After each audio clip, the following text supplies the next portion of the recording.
Stop wasting time searching for help. Here is exactly how to contact YouTube TV customer support in 3 simple steps. I'm Roberto from Sleek Guides, and today we're getting you the help you need fast. Let's dive in. Method 1 is the Help Center. Start by navigating to tv.youtube.com on your desktop and clicking your profile icon in the top right. From the drop-down menu, select Help. This opens the main support portal where most common issues are solved instantly. Use the search bar at the top to find guides for your specific problem. Most answers are already documented here for a quick fix. If that doesn't work, go to step 2, Direct Support. Scroll to the very bottom of any help page and click the Contact Us button. Select the topic that best describes your issue.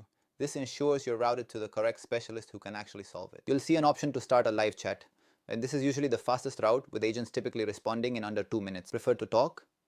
You can also request a phone call. Just enter your number and a YouTube TV agent will call you back directly. Step 3 is social media. For quick public responses, reach out to Team YouTube on X. They are very active and helpful. Don't forget the mobile app. Tap your profile icon, then select Help and Feedback to access these same support tools on the go. Pro tip, always include a screenshot or error code when you contact them. It helps the agent diagnose your problem much faster. To recap, use the Help Center for DIY fixes, the Contact Us portal for direct chat or calls, or hit up Team YouTube on social media. That's how you get YouTube TV support without the headache. If this helped, subscribe to Sleek Guides for more high-value tech tutorials. Thanks for watching, and we'll see you in the next one. Clear, fast, and simple. That's how we guide you at Sleek Guides.